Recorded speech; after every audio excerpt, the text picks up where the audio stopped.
चाहे कुमारे मर जाना, लेकिन इन 3 लक्षणों वाली स्त्रियों से विवाह मत करना। यह बात स्वयं भगवान श्री कृष्ण ने देवर्षि नारद को बताई थी।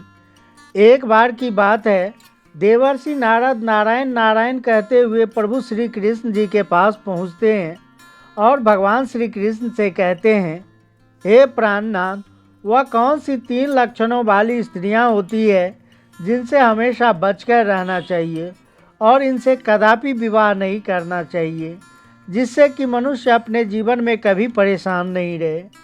तब भगवान श्री कृष्ण मुस्कुराते हुए बोले, हे वेदों के ज्ञाता, हे संगीत के साक्षात प्रार्थी, आपने यह जो प्रश्न किया है यह सभी व्यवहारिक जीवन वालों के लिए अति आवश्यक है। भगवान श्री कृष्ण आगे कहते हैं, देवर्षि नारद, इस प्रश्न का उत्तर मैं आपको एक कथा के माध्यम से दूंगा। तब देवर्षि नारद बोले, प्रभु कृपा कर यह कथा हमें सुनाइए। तब श्री कृष्ण बोले, ठीक है, इस कथा को पूरा सुनना।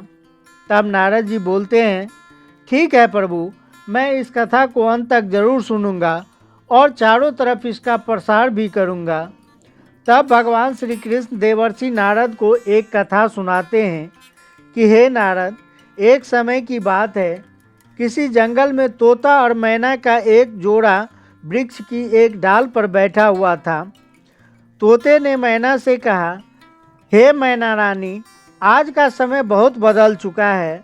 मैना कहने लगी, हे प्रिय, ऐसा क्या समय बदल चुका है? तब तोता कहता है, मैना रानी, समय इतना बदल गया है कि आजकल की स्त्रियां और आजकल की लड़कियां बहुत स्वार्थी बन चुकी है, क्योंकि स्त्रियां अपने स्वार्थ के लिए कुछ भी करने के लिए तैयार हो जाती है। जो काम उन्हें कदापि नहीं करना चाहिए, वह काम अपने स्वार्थ की पूर्ति के लिए कर बैठती है। तब मैना कहती है, हे प्रिय, मैं तुम्हारी बात से सहमत नहीं हूँ। स्त्रियां कैसे स्वार्थी हो सकती है? आप हमारी नारी जाति की बुराई कर रहे हैं। तोता कहता है, नहीं मैना रानी, तुम हमारी बात पर विश्वास करो। तब मैना कहती है, नहीं स्वामी, मैं तुम्हारी बात पर विश्वास नहीं कर सकती।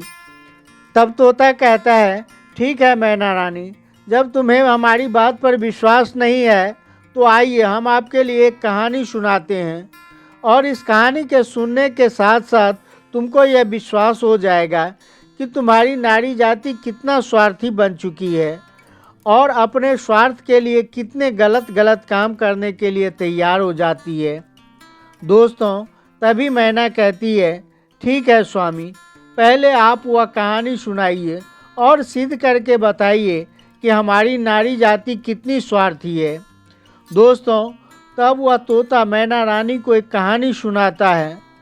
तोता कहता है कि हे मैना रानी, एक समय की बात है, किसी नगर में 3 दोस्त रहते थे। एक राजा का लड़का राजकुमार था, एक बनिया का लड़का और एक साहूकार का लड़का। ये 3 दोस्त थे। तीनों में गहरी दोस्ती थी, क्योंकि वह तीनों साथ साथ पढ़ते थे और साथ ही साथ बड़े भी हुए। राजा का जो लड़का था राजकुमार, उसकी शादी भी हो चुकी थी। मित्रों, एक दिन की बात है, तीनों दोस्त राजा के बगीचे में टहल रहे थे तो राजकुमार जो राजा का लड़का था वह अपने दोस्तों से कहता है, भाई कल हम लोग अपने ससुराल चलते हैं और अपनी पत्नी को मायके बुलाकर ले आते हैं, क्योंकि बहुत दिन हो चुके हैं और हमें अपनी पत्नी की बहुत याद आ रही है।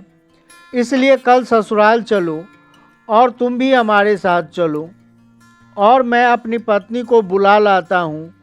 तब इन दोनों दोस्तों में से जो साहूकार का लड़का था और बनिया का लड़का था कहने लगा, भाई तुम तो अपने ससुराल में पहुँच जाओगे और ससुराल में ससुर जी के महल में आराम से सोओगे, लेकिन हम दोनों दोस्त कहाँ जाएंगे? तब राजकुमार कहता है, मेरे भाई तुम लोग कोई सराय देख लेना और एक रात की ही तो बात है, एक रात सराय में काट लेना और सुबह मैं अपनी पत्नी को लेकर आ जाऊंगा और इस तरह से आराम से घर के लिए निकल चलेंगे। दोस्तों, राजकुमार की बात सुनकर दोनों दोस्त, साहूकार का लड़का और बनिया का लड़का, इस बात से सहमत हो जाता है। लेकिन बनिया का लड़का जो था वह बहुत ही चतुर और चालाक था, और राजा का बेटा राजकुमार और साहू का लड़का बिल्कुल भोले और नादान थे। दोस्तों, जब दोनों दोस्त सहमत हो गए तो दूसरे दिन दोनों दोस्त अपने राजकुमार दोस्त के साथ ससुराल के लिए चल देते हैं। और चलते चलते 3 दिन रास्ते में ही बीत जाते हैं। और 3 दिन के बाद जब राजकुमार अपने ससुराल के पास के नगर में पहुंचता है तो वह अपने मित्रों से कहता है, मेरे दोस्त, यहाँ कोई सराय देख लेना और रात उस सराय में काट लेना, और मैं ससुराल जा रहा हूँ, सुबह जल्दी आ जाऊँगा। तोता कहता है, हे मैना रानी। इतना कहने के बाद राजकुमार अपने ससुराल के लिए चला जाता है, और इधर साहूकार का लड़का और बनिया का लड़का सराय की तलाश में निकल जाते हैं। ढूंढते ढूंढते उनके एक सराय दिख जाता है।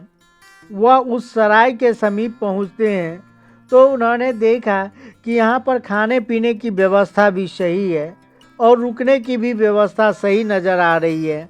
दोस्तों, उस सराय के दरवाजे पर जब वे पहुँचे तो वहाँ उन्होंने एक बुढ़िया को देखा।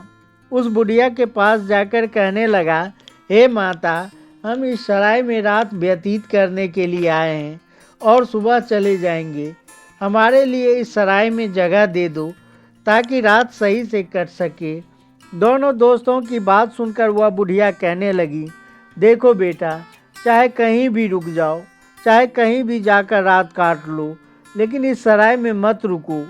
इस सराय में तुम रात भर मत ठहरना। तब दोनों दोस्त ने पूछा, ऐसा क्यों माता? तब बुढ़िया कहती है, बेटे, इस सराय में तुम दोनों यदि रुके तो जिंदा नहीं बचोगे, क्योंकि आपकी मृत्यु हो जाएगी। दोस्तों, इस तरह वह बुढ़िया उस साहूकार के लड़के और बनिया के लड़के को समझा दिया। तब तक एक बहुत सुंदर लड़की दरवाजे के भीतर उस साहूकार के लड़के को दिखाई देती है। साहूकार के लड़के ने जब उस सुंदर युवती को देखा तब वह उस पर मोहित हो गया और उसके साथ वह रात में रुकने के लिए तैयार हो गया। वह उतावला हो रहा था कि किसी न किसी तरीके से हम इसके साथ रात गुजार लें। मित्रों, इधर वह बुढ़िया समझाती रही, लेकिन साहूकार का लड़का नहीं माना। साहूकार का लड़का जो था वह अपने दोस्त से कहकर चला गया कि दोस्त, तुझे कहीं जगह मिल जाए तो तुम रुक जाना, मैं तो इसके साथ ही रुकूंगा। दोस्तों, इतना कहने के बाद वह साहूकार का लड़का उस सुंदर युवती के साथ ठहरने के लिए चला गया, और सराय में जो एक हॉल जैसा बड़ा कमरा था, वह कमरा बहुत लंबा और चौड़ा था। उसमें वह साहूकार का बेटा उस युवती के साथ चला जाता है। दोस्तों, इधर रात हो चुकी थी और सोने का भी वक्त कुछ ही समय में होने वाला था।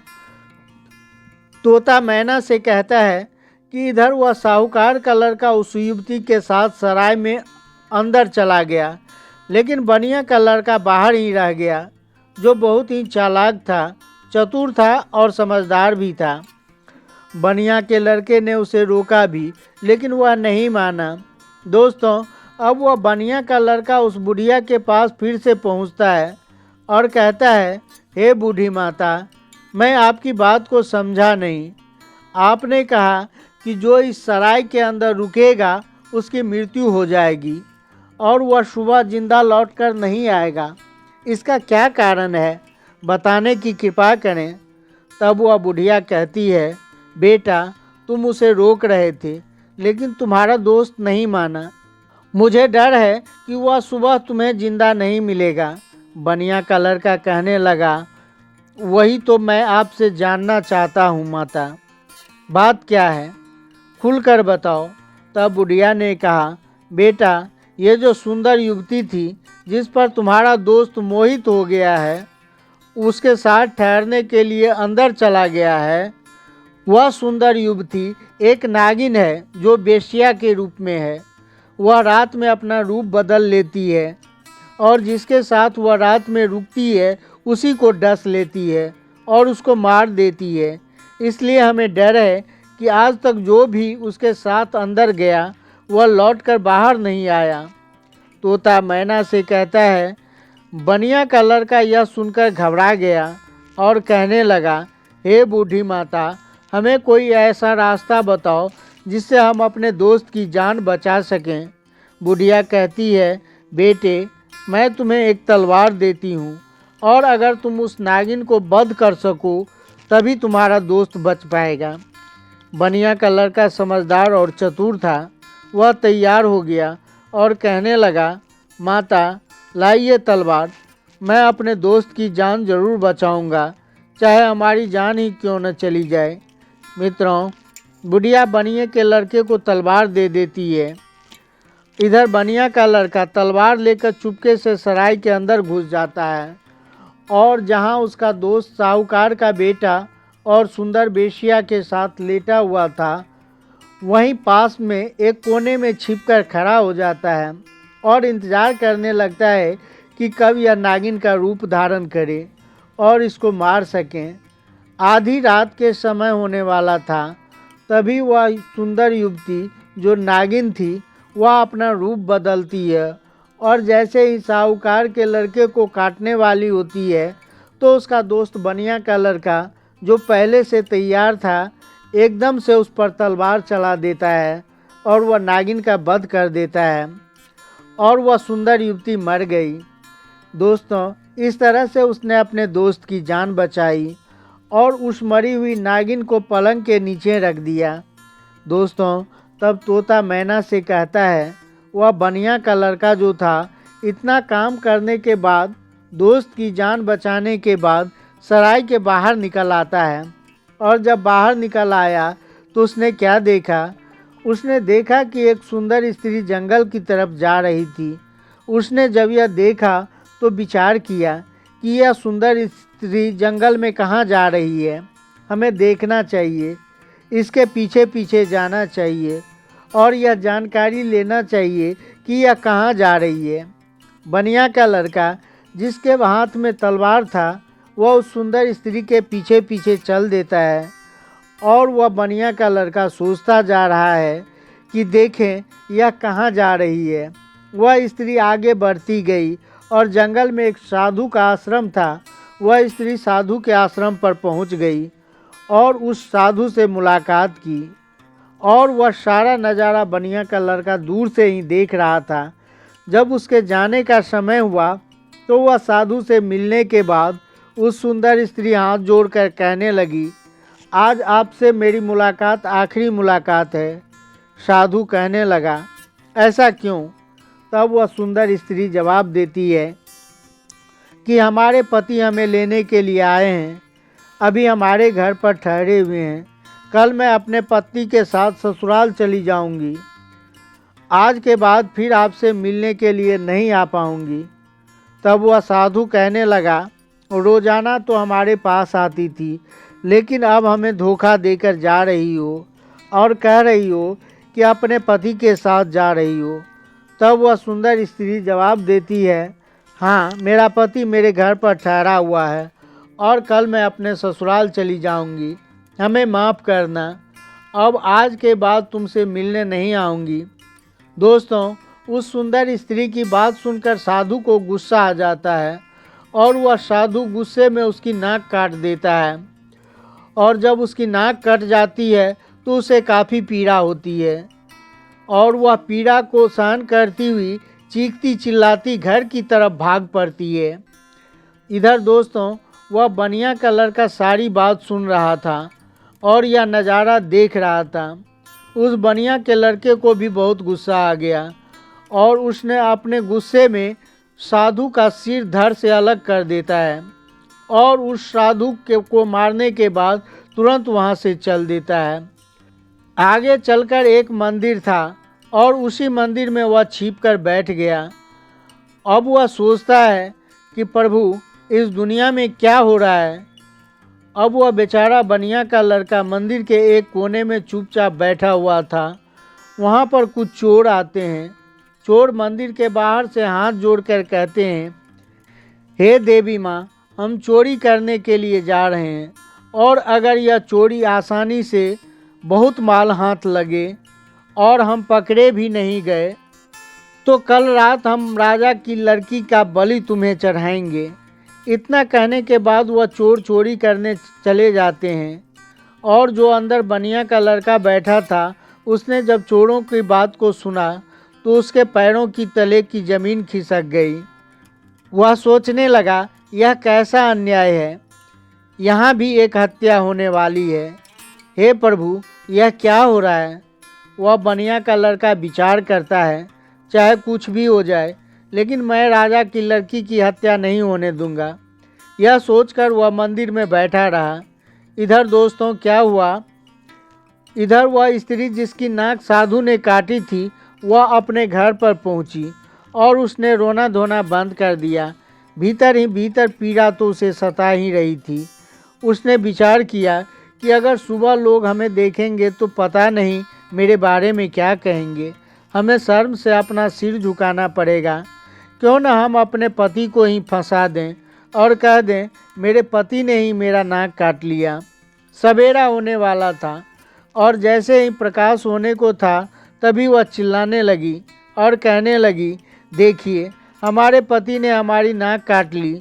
दोस्तों, घर वाले जो थे वह एकदम से भाग कर आते हैं। राजा के सिपाहियों को बुलाकर उसे बंदी बना लेते हैं और वह जो राजा का लड़का था, राजकुमार, उसे बंदी बना लेते हैं और बंदी बनाकर राजा के सामने पेश कर देते हैं। राजा वह सारा वृत्तांत जानकर उसे जेल में डाल देता है। तब तोता मैना से कहता है, हे मैना रानी, अब आगे सुनिए। इधर पूरा दिन व्यतीत हो गया। तब वह बनिया का लड़का इधर उधर घूमकर पूरा समय बिताया और जब रात हुई तो वह उसी मंदिर में तलवार लेकर छिपकर खड़ा हो गया, क्योंकि उसे मालूम था कि वह चोर उस राजा की लड़की को पकड़कर जरूर लाएंगे, उसकी हत्या जरूर करेगा, लेकिन मैं उसकी हत्या नहीं होने दूंगा। इधर आधी रात जब होती है, तभी वह चोर राजा की लड़की को पकड़कर लाते हैं और मंदिर के बाहर बैठ जाते हैं। कुछ देर बैठकर बातें करते हैं और कहते हैं, देवी माँ ने हमारी बातें सुन ली है। कितनी आसानी से बहुत सारा माल हाथ लगा, पकड़े भी नहीं गए और बहुत मालदार बन गए। फिर उसमें से एक चोर बोला, देख भाई, उस लड़की को जल्दी ले जा और देवी माँ के सामने उसका सिर काट देना और उसकी बलि चढ़ा देना। दोस्तों, उन चोरों में से एक चोर राजा की लड़की को पकड़कर उस मंदिर में प्रवेश करता है। वह उसे देवी माँ की प्रतिमा के सामने ले जाता है और वह चोर जैसे ही उस लड़की का सिर काटने के लिए जाता है, तो बनिया का लड़का वहाँ पहले से ही तैयार बैठा था। वह चोर राजा की लड़की का सिर काटता, उससे पहले ही वह बनिया का लड़का उस चोर के गर्दन पर वार कर देता है। उस चोर का सिर धड़ से अलग हो जाता है। बनिया के लड़के ने उस चोर के सिर तथा धड़ को एक किनारे में छुपा देता है। कुछ देर के बाद उन चोरों में से एक चोर कहता है, देख भाई, हमारा एक साथी मंदिर में राजा की लड़की को बलि देने गया है, वह लौट कर नहीं आया है। अरे तू जा और देख कर आ कि उसने बलि चढ़ा दी या नहीं। ऐसे ही जब दूसरा चोर मंदिर में प्रवेश करता है, तो वह बनिया का लड़का तैयार बैठा हुआ था। उसने उसका भी सिर कलम कर दिया। इसी तरह से बारी बारी से बनिया के लड़के ने सभी चोरों को मार दिया और उस राजा की लड़की की रक्षा की। जब सभी चोर मारे जाते हैं तो राजा की लड़की निर्भय हो जाती है और इसके बाद वह बनिया का लड़का राजा की लड़की से कहता है, चलो मैं तुम्हारे घर छोड़ देता हूँ। दोस्तों, राजा की लड़की घबराई हुई थी। वह बनिया के लड़के के साथ चल देती है और इधर राजा की जो लड़की थी, वह बनिया के लड़के की बहादुरी देखकर उनसे प्रेम करने लगी। राजा की लड़की ने बनिया के लड़के से कहा, हम तुमसे विवाह करना चाहते हैं। दोस्तों, बातों ही बातों में वे दोनों राजा के महल तक पहुंच गए और जैसे ही घर के दरवाजे पर पहुंचे तो बनिया के लड़के ने मना कर दिया।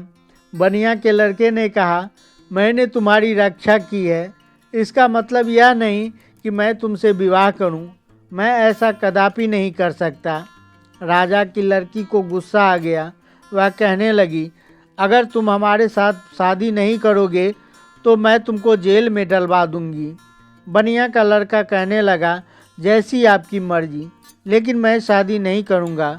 दोस्तों, तभी राजा की लड़की दरवाजे पर चिल्लाती है और कहते हैं, बचाओ बचाओ, यह हमें पकड़ ले जाना चाहता है, यह हमारी इज्जत लूटना चाहता है।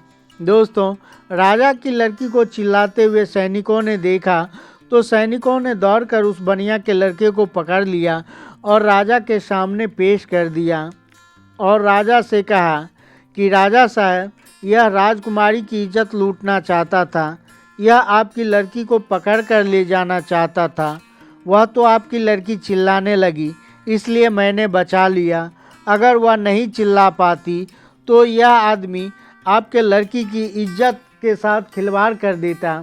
दोस्तों, यह सुनने के बाद राजा को क्रोध आ गया और उसने बनिया के लड़के को भी जेल में डलवा दिया, जहां उसके दोनों दोस्त पहले से मौजूद थे, जो साहूकार के लड़के और राजा के लड़के थे। तीनों दोस्त वहीं पर मिल गए। साहूकार के लड़के को सराय वालों ने पकड़वा दिया था, क्योंकि उस पर उस सुंदर बेश्या के वध का इल्ज़ाम लग गया था, इसलिए वह भी वहां मौजूद था।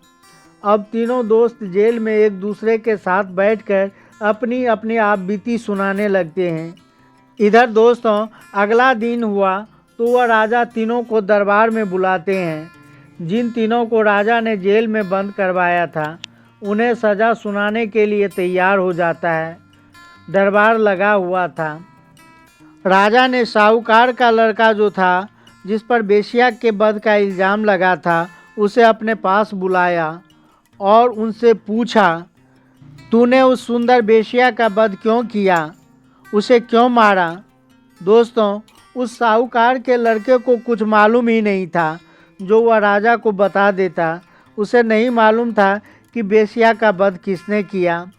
फिर राजा ने उससे पूछा कि तू चुपचाप क्यों खड़ा है, बता कि तू बेश्या की हत्या क्यों की।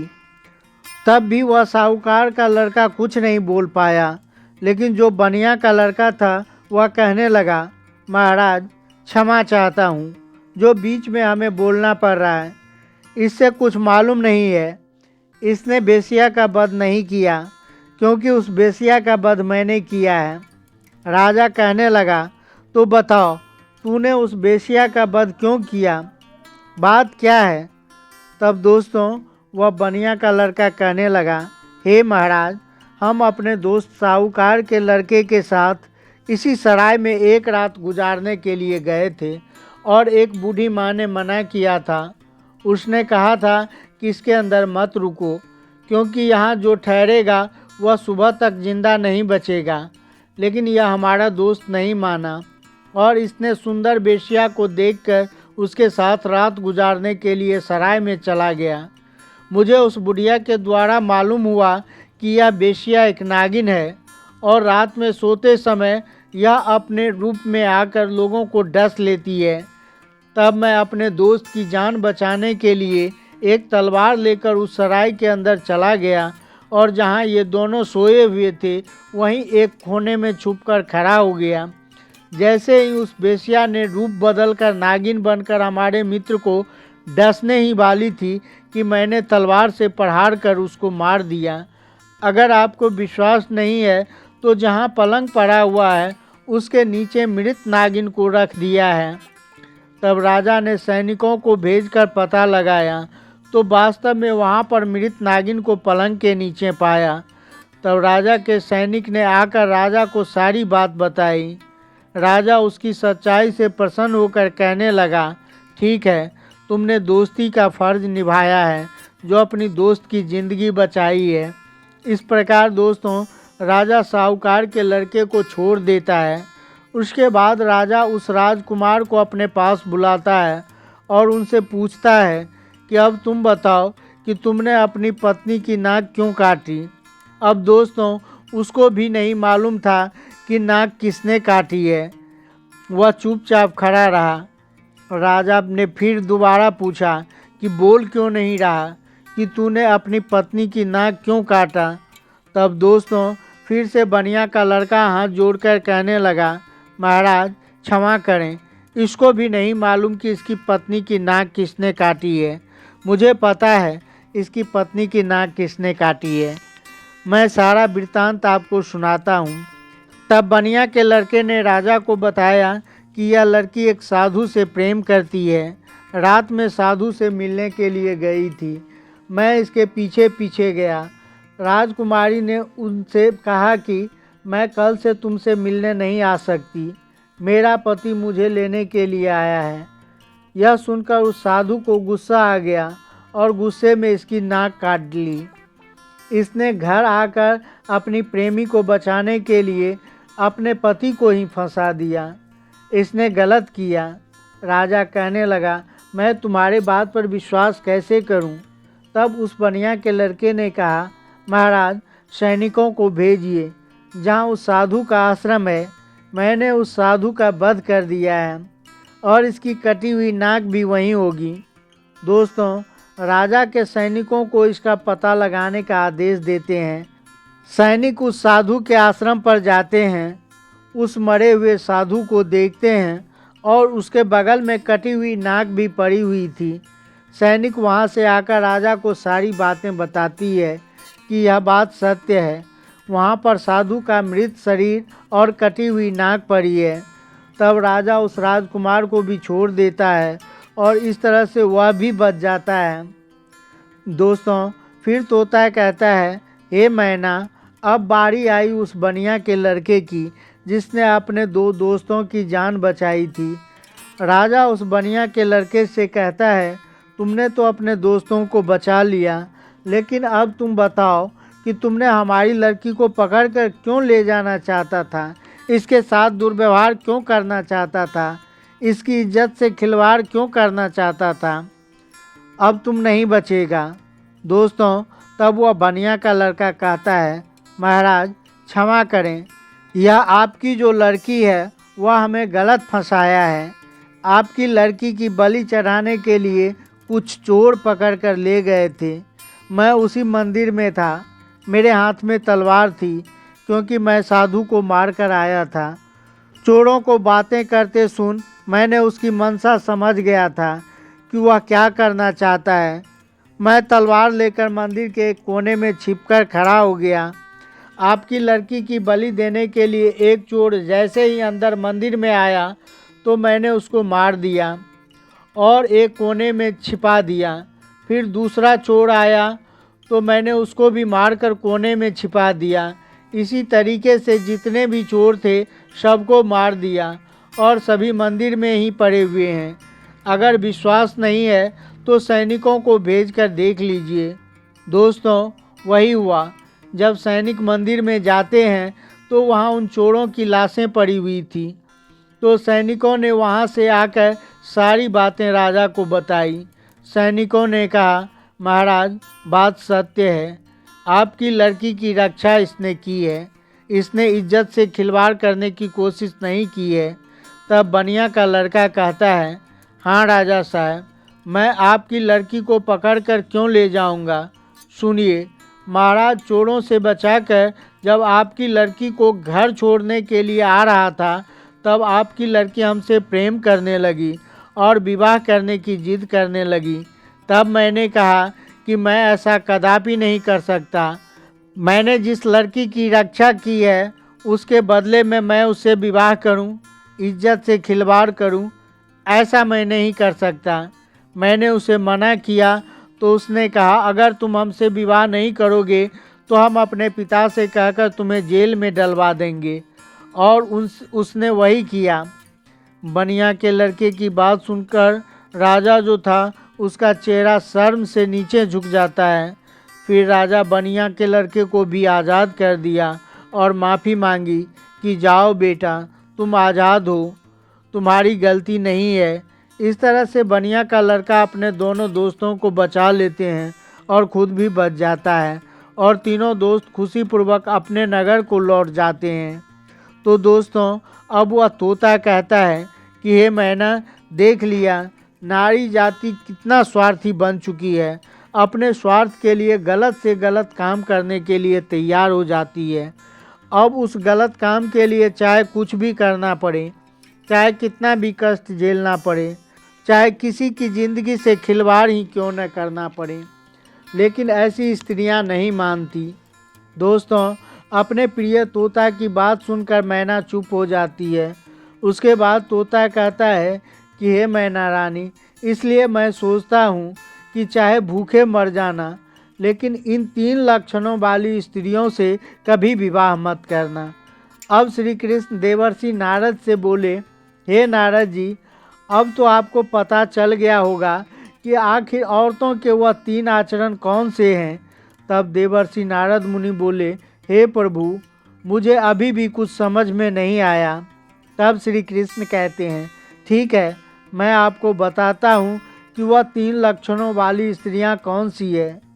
पहली, वह जो पति के होते हुए भी अपने पति का अहित करे और पराये पति से छुप छुप कर मिलने के लिए जाए, अपने पतिव्रता धर्म को भूल जाए और पराये पति के साथ हवस का शिकार बन जाए, तो ऐसी स्त्री से हमेशा बचना चाहिए और ऐसी स्त्रियां से हमेशा दूर ही रहना चाहिए।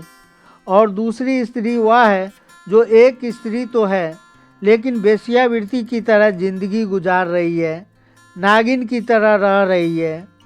उसे अपने हवस की इच्छा पूर्ति के लिए चाहे अपने पति का ही कत्ल क्यों न करना पड़े, लेकिन वह कर बैठती है और नागिन की तरह डसकर अपने पति को मार डालती है।